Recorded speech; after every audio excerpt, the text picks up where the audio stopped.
On the tariffs, the coverage of President Trump's indefatigable effort to make this country great again involves the Herculean effort to change the trading trajectory of this country, which has been placed under a crushing burden of a web of unfair trade arrangements resulting in American taxpayers being ripped off every single day. Only President Trump has the vision and the courage to say enough is enough. The United States of America has the great benefit of having the world's best deal maker as president. His actions on tariffs have illustrated to our enemies and allies alike that the United States is a nation that should not be taken for granted and whose fortunes are directly connected to the success of every other nation on this planet. Through this process, Americans and people of the world over have been reminded about how America has been taken advantage of, and that, courtesy of President Trump, we have a way to fix the damage done to this nation and the world by the global left. Now, with over 130 countries coming to renegotiate their trade relationship with the United States, President Trump has reset not just the trade environment, but has also reminded the world that respect matters and will be expected by President Trump and the people of this nation. In announcements for today as well, the State Department has canceled another 139 grants worth $214 million under Secretary Rubio's direction. As the Secretary said, quote, "The American taxpayers should not be funding misguided programs. We are cleaning up the mess the previous administration left and rebuilding an agency that's focused on putting America first." Now, let's look back to last weekend. Ambassador Stephen Witkoff conducted talks with the Iranian foreign minister, which were hosted by the Omani foreign minister. As the White House statement described, quote, "The discussions were very positive and constructive, and the sides agreed to meet again next Saturday. Our goal remains clear. In the words of Ambassador Witkoff, quote, "A deal with Iran will only be completed if it is a Trump deal. Any final arrangement must set a framework for peace, stability, and prosperity in the Middle East, meaning that Iran must stop and eliminate its nuclear enrichment and weaponization program. It is imperative for the world that we create a tough yet fair deal that will endure, and that is what President Trump has asked me to do." Also last weekend, Expo 2025 Osaka officially opened on Sunday in Osaka, Japan. The 31,000 square foot USA pavilion showcases American excellence, innovation, and leadership and reinforces our commitment to engagement in the Indo-Pacific and the U.S.-Japan bilateral relationship. Over the coming 6 months, the Expo looks forward to welcoming millions of visitors. Back here at home, Secretary Rubio joined President Trump in welcoming President Bukele to the United States yesterday. Since Secretary Rubio's visit to El Salvador, the United States has deported dangerous MS-13 and TDA gang members to El Salvador's prison. Because of this, our nation is safer and more secure. As Secretary Rubio said of President Trump and President Bukele, our hemisphere is lucky to have two leaders who are totally aligned in their commitment to law and order. Last, in non-foreign policy news, I want to applaud the Trump administration's FDA on their plan to phase out various animal testing requirements. As the FDA said in their announcement, quote, "The new approach is designed to improve drug safety and accelerate the evaluation process while reducing animal experimentation, lowering research and developmental costs, and ultimately lowering drug prices." Bravo. That's my topper. All right. Now, to your questions. Sir, Mr. Matt Lee, the AP. Thank you, Tammy. Yes. I just wanted just a point of clarification. You said that only President Trump can undo the damage done to the world, the nation and the world by the global left. I know, surprising that it comes from me, isn't it? Surprising that comes from me. It has to do with, you're talking about tariffs, right? The whole world free trade, international trade regulations, which began after the Second World War. Well, I'm looking at one Eisenhower to Nixon, Reagan, Bush Matt, may I answer you? one I know. and Bush two, Yes. and I'm Yes. find it hard Well, you to know, believe there's that something. Let me are they answer you, part sir. of the global left? Let me answer you. Let me answer you. Everything that starts like World Trade, there's always a good idea, right? You always have a really great plan, and things move along, and it's very good and it's very nice. And then time changes, and the left gets control of certain aspects, certain countries, certain Congresses, and things begin to change, and spending begins to increase, and arrangements begin to change, and are not necessarily as good for the United States. The fact of the matter is, at this point in time, we are on an unsustainable path, a burden that is crushing. You see it in the actions that this administration has to take regarding the budget of this entire entity. This becomes an addiction. It's an addiction to other people's money. And as Margaret Thatcher noted, of course, is that the main problem with socialism, sir, the main problem with socialism is that is when you run out of other people's money. Because that eventually happens. I know that's not perhaps satisfactory for the Associated Press. But I love you anyway, Matt. I love you anyway. But your question is, at least my answer to what your statement was, is that at this point in time, President Trump is the only person that can undo the Leviathan that this trade framework became around the world, and he's doing it. And I've been watching this coverage, the pearl clutching. It's been remarkable. This is going to be one of the greatest resets of many resets that the Trump administration has implemented, and it's going to make a difference not just for the American people, but for all those countries that realize that this has to change. So it'll be better for the world over. My point was merely that, are you trying to say that all those presidents and who you just mentioned, Margaret Thatcher, are part of the global left? I've just talked way too much already. I think I've answered that. Yes, sir. I think I've answered that. All right. So on the grants that you just said were canceled, and I want to seg from this, can you be more specific about what those were? The two, what was it, 139? Well, we'll get those details. What we do know is that the secretary himself felt passionate enough about this to tweet it himself. Oh, he did? And that what I stated to you about his commentary was from his account, the secretary's tweet, at 12:35 p.m. this afternoon. And I'll read it again because there's a couple more details here in the tweet. Under my direction, the State Department has canceled another 139 grants worth $214 million. The American taxpayers should not be funding misguided programs like building the migrant domestic worker-led movement in Lebanon or get the trolls out in the United Kingdom. We are cleaning up the mess the previous administration left and rebuilding an agency that's focused on putting America first. So those are two examples that the Secretary shared. There are, because I'm a mathematician, 137 more.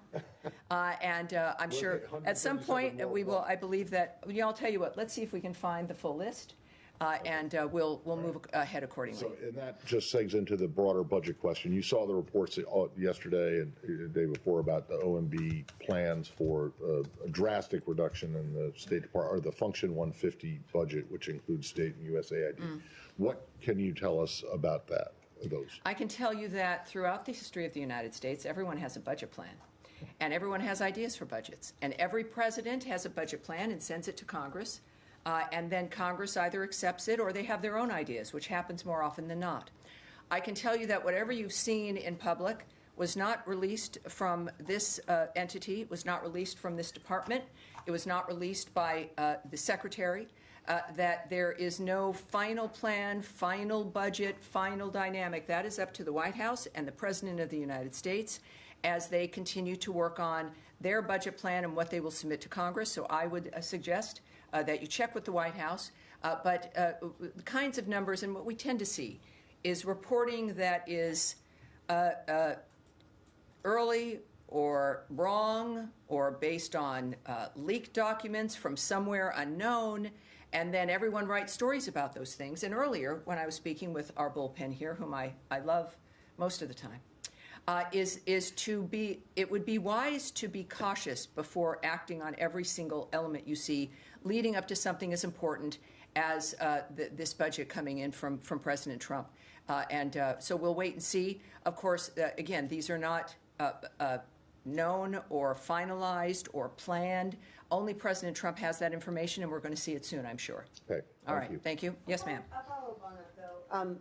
there was some criticism from Democratic lawmakers about contributions to international organizations dropping by 89% from 1.4 billion last year to 169 million, including, quote, eliminating funding for the UN and NATO.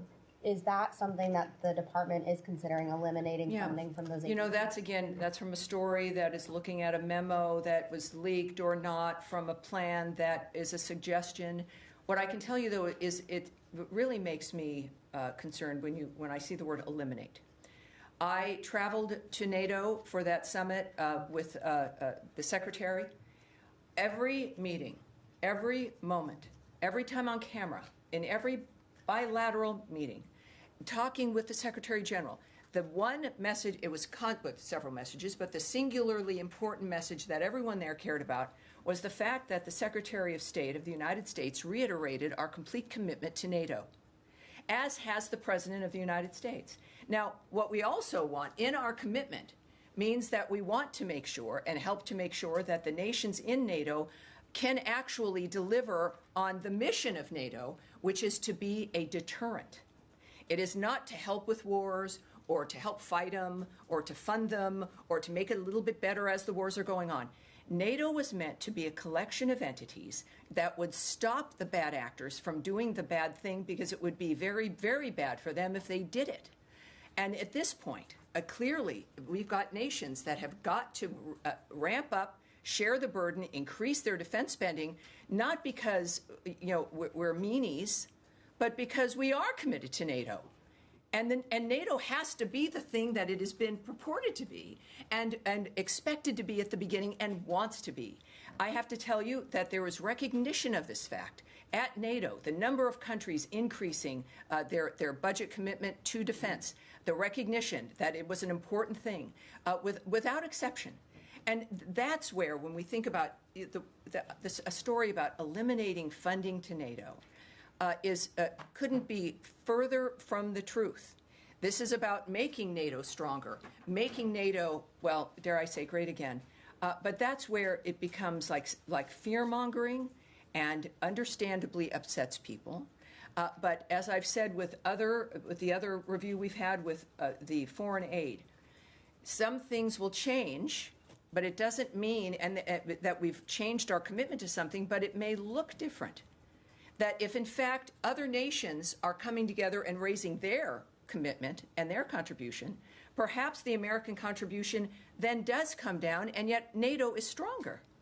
So that is, I think, part of what every family does, is looking out for each other, being honest, and providing solutions to that problem. So that story comes from the same speculation that has come from other documents that are moving about, when nothing could be further from the truth, and certainly commenting on numbers they might have is not helpful. There will be plenty to discuss when President Trump releases and sends to Congress his budget bill. Yes, sir. Thank you. I've got one on Syria and one on Yemen. Has the department made any decision, or is it reviewing potentially granting visas to any Syrian ministers for next week's World Bank and IMF meetings? Let's take that back. I don't have information on that. It's a good question, of course, with the meeting coming up, but I'll have that to you. And was it Yemen? Yes. We've obviously, the U.S. has been engaged in a military campaign over there for the past several weeks. Is the State Department leading any diplomatic path to get to whatever end result it is that the U.S. wants? We've seen reports that the U.S. is now looking at potentially supporting a ground invasion in Yemen, or supporting factions inside of Yemen to push ahead with the momentum after the military campaign. Well, I won't speak on any negotiations that may or may not be happening or diplomatic considerations. I think many people have seen the reports regarding actions that may or may not be happening on the ground in Yemen as the Houthis' ability to resist is degraded. That's not something I can remark on. Of course, though, when we think about the nexus of the nature of what's happening in the Middle East, the United States has made its point clear, as the Secretary and through the President, through the ceasefire work and the nonstop efforts regarding the issues in Israel and on the Gaza Strip, and certainly now in the remarkable fact that Iran is at the table regarding their condition, which has also been affected, of course, by the degrading of Hezbollah. Certainly, the disaster that Hamas has brought that region, including Iran. So when we think about the ceasefire and making people's lives better, it certainly affects the entire region. And I think that's what we can all count on. Yes, ma'am. Tammy, thank you. You started out with some of your remarks saying that Iran must stop and dismantle its nuclear program. Well, let me say that was Ambassador Witkoff. Yeah, echoing what Ambassador Witkoff tweeted earlier today. But just trying to get some clarity on what the administration sees as a potential end goal here with these negotiations with Iran, because last week, heading into the talks in Oman, Witkoff made some remarks to the Wall Street Journal in which he said that the red line would be the weaponization of Iran's nuclear capability, presumably leaving the door open to Iran maintaining a civilian nuclear program. So is the administration open to an end state where Iran does still have a civilian nuclear program, but they are no longer able to speedily get a nuclear weapon? Well, first of all, for a comprehensive response, and we heard from Caroline earlier, the White House has that kind of response. What I can say, nevertheless, is that the Secretary has been clear, as has the President, as has been the Ambassador, that Iran cannot have a nuclear weapon or an enrichment program. What we hear, and I said this again to our friends earlier in the day, as I do, some of you listening from home, I kind of spend about a half hour with our bullpen during the day, and we have some talks and find out what's on their mind. But what I mentioned, because there's always a reaction to a single tweet or a remark that's in a newspaper.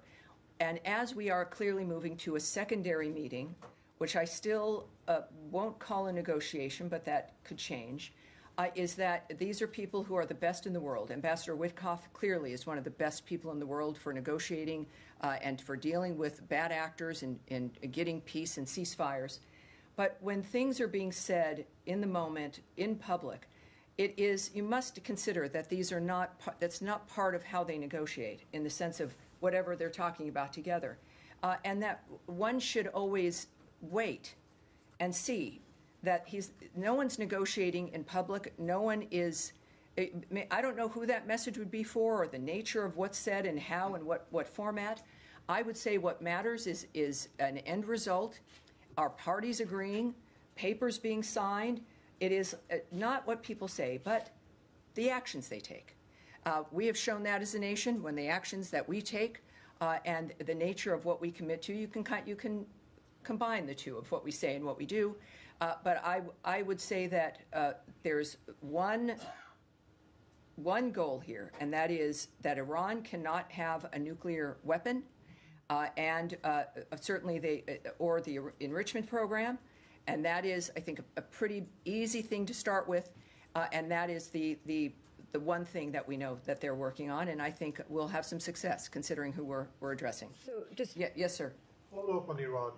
You mentioned Ambassador Witkoff's tweet today. Last night in an interview with Fox News, he was talking about keeping Iran's enrichment levels below 3.67%, which is like on par with JCPOA. Today he talked about eliminating Iran's enrichment. So what's the reason of this difference here? Well, if you can contact the White House, but what I just noted to you is that these are comments that are made. It could be made, by anyone in the moment of something that's happening. I would point to his comment today on Twitter, but I also, Ambassador Witkoff speaks for himself quite well, and he is a very transparent man. What's going to matter is what is accomplished, what the end result will be, as opposed to parsing one statement or a sentence line there and another one over here. I know we all want answers because, well, humanity has an interest in the end result of this. But I would just caution you in that regard, and to wait. And again, the thing that matters is what is accomplished, what the last point is. And if anyone can do that, it would be President Trump and his vision, along with Ambassador Witkoff, who's done a great job in this regard. Yes. Tammy, thanks so much. A couple questions on the Palestinian Authority.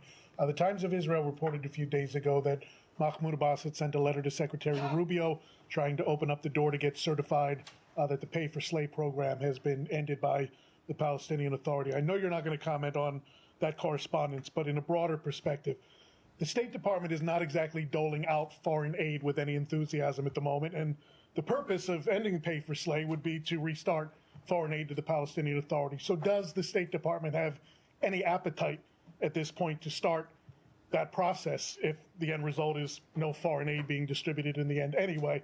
And the second question I have is just the broader bird's eye view relationship right now between the U.S. and the Palestinian Authority. You know, Mahmoud Abbas boycotted during the first Trump term, and we've seen American officials go to Jerusalem a number of times. Historically, they made a corresponding trip to Ramallah or Bethlehem. We haven't seen that so far. So bird's eye view. I think I always try to give you the bird's eye view. But I would say that, you know, first of all, I can't comment on if there are any negotiations or diplomatic considerations. What I do take issue with immediately is that we don't have any glee or excitement over handing out foreign aid. Our commitment to foreign aid hasn't changed. It is in our nature as Americans. It's what we do. I would argue the starting of this country was an aid package for the future. My goodness. And it is certainly is also, foreign aid is not a carrot or a stick in negotiations. If it's needed, it's needed.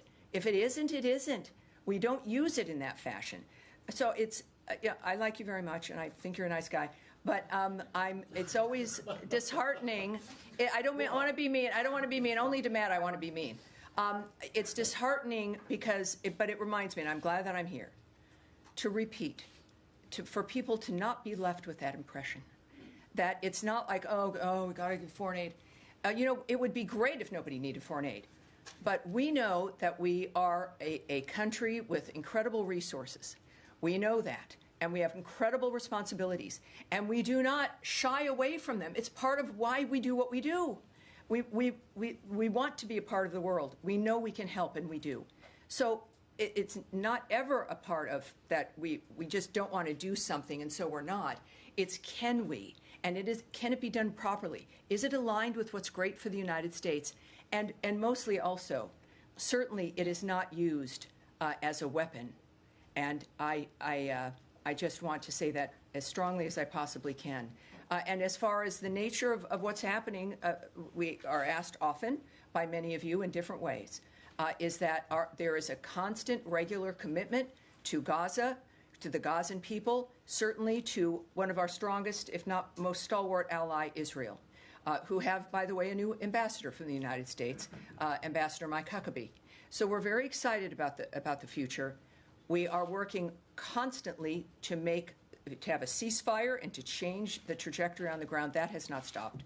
Yes, sir. Yes, sir. Thank you, Tammy. No, please. Meanwhile, in Bangladesh, there are so many reports, like the New York Times also before 2 weeks reported the alarming rise of Islamist terrorists, Islamist extremism in Bangladesh under the Yunus-backed regime, including protesters openly displaying Osama bin Laden's images, even Nazi symbols like picture like this from Dhaka, yes, and targeting American brands like KFC, Coca-Cola with anti-Semitic rhetoric allegedly incited by figures like advisors of interim government of Bangladesh.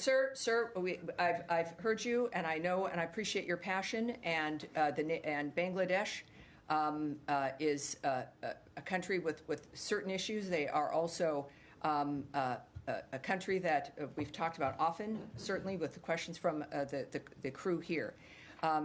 So for a specific dynamic, I'm going to have us take that away. What I do have is something I want to mention regarding Bangladesh, which is that there's been an arrest of a UK MP, Tulip Sadiq. This from the Bangladeshi courts have issued that arrest. It is, of course, all of this, and what you're discussing, even protests, etc., are a matter for the Bangladesh authorities to handle. And, of course, talking with them matters a great deal as well. So ultimately, the future of Bangladesh is going to be decided by the Bangladeshi people. They're facing what you've been describing for some, and in others that, of course, we've seen the reports as well. And elections matter. We know, I don't want it to sound trite here, but it's true. Democracy matters, and actions by people matter to confront issues that might, in fact, as we've seen over the last 20, 25 years, destroy their lives. It's pretty clear what the choices are for many nations on this planet. So thank you, sir. Yes, sir, with the beard. Thanks, Tammy. I wanted to ask about negotiations with Russia. Has there been any discussion of sanctions relief, and has the White House asked the State Department to draw up any list of sanctions that could be removed? I won't speak to any discussion between the White House, certainly in the State Department, Secretary Rubio, and any other leader here. What I can say is a reminder that what was clear from the beginning, there would be no negotiations, no decisions, no arrangements until after the carnage has stopped. And after Palm Sunday, it's clearly a dynamic where there have to be more questions about the nature of who's really committed to peace and a ceasefire. But there is no negotiations or arrangements and based on the regular statements from the administration and from Secretary Rubio as well, that until it's a meat grinder. That has not changed. And until that stops, nothing like that is happening. And yet we continue to work, obviously, for the ceasefire in that regard. Yes, sir. Hi, Tammy. Thank you. I had a question about Sudan. The outgoing Biden administration declared the RSF's actions as a genocide. Does the Trump administration agree with that designation of genocide? Here's what I can tell you about what's been happening. The United States condemns in the strongest possible terms the RSF's continued escalation of attacks on Al-Fashir, North Darfur, as well as the attacks on nearby Zamzam and Abu Shuk, internally displaced persons, which is the IDP camps.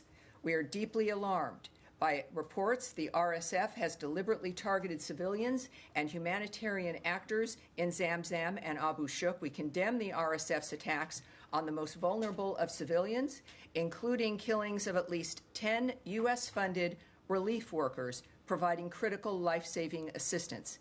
We urge the protection of civilians, including humanitarian workers. We also call for the opening of humanitarian corridors to enable humanitarian access and the safe passage of civilians fleeing violence. The belligerents must uphold their obligations under international humanitarian law and must be held accountable. So are you declining to affirm the designation of genocide? I've made my statement clear, but what this does mark, today marks 2 years since the start of the conflict in Sudan. And this conflict has caused death, destruction, and a displacement crisis that has the potential to destabilize the entire region with massive flows of displaced people, arms, and disease. It is past time for the warring parties to put down their guns and negotiate a durable peace that allows for broad-based participatory dialogue so the Sudanese people can decide their future in a peaceful and unified Sudan. Yes, I've answered you. I've answered you quite extensively, sir. Go ahead, please. On Sudan, I wondered, the previous administration had been involved in trying to facilitate peace talks between the two parties. Are there any such activities going on? Well, I can't report on anything that is happening or might happen. But again, I think that the Trump administration and Secretary Marco Rubio have proven their commitment to these kinds of issues in a way that no other administration, frankly, has in facing these dynamics all around the globe, especially with the nature of the kinds of carnage and the relentlessness. So while I can't speak to you about specifics, I think that we all know what this administration stands for. Yes, in the blue jacket. Two questions, briefly. One is in regard of the visit of the Jordanian Prime Minister today at 3:30. If you can tell us a little bit about the topics that are going to be discussed. No. I'm assuming Gaza. No, no, I can't. It's so nice. It's so nice with the Italian reporter, the nice Italian accent. Right. Can you tell? It's like no. No, I understand. Fine. The second There's question. plenty to talk about, I'm sure. I mean, You Understand. Yes. No problem. The second one is regarding the CAT announced by Secretary Rubio, if I'm not mistaken, on the funds on United Nations and NATO. That was asked. That was asked. There's been no. There was some reports on the. Well, there's that's always what there's. I love you memo. guys, but there's always some report. And I answered very specifically. The commitment to NATO is a strong commitment. I was there with the secretary. That was a singular, really a main message about our commitment to NATO is as strong, if not stronger. Our presence indicates that, but also our words and our actions indicate that. And our asking our NATO partners to become stronger and more involved in their own defense spending is an indication of that commitment to NATO. All right, you guys. I think that's gonna be it, you guys, for today. I have to be somewhere, which is unusual. Normally, it's only here that I have to be. You have a nice weekend too. Oh, I'm sorry. All right, one more. Secretary Rubio shared over the weekend about the 10 additional men being sent to El Salvador. Do you know on which authority they were sent? Was it AAA or Title VIII? So, first of all, he did note that, and which means this country is certainly a little bit safer, isn't it? I would refer you to the Department of Homeland Security and DOJ, which makes those kinds of decisions. I would also note that it was great to have President Bukele here. Clearly, a remarkable man and such a great ally, helping to make America safer again. And his love for the American people is I think pretty obvious, even though he loves El Salvadorans more, I'm sure. But it was a great weekend in that regard. Obviously, not a good weekend with certain other actions. But this is a busy administration.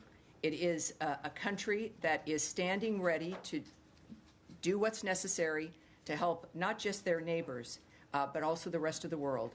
We're not even 100 days in.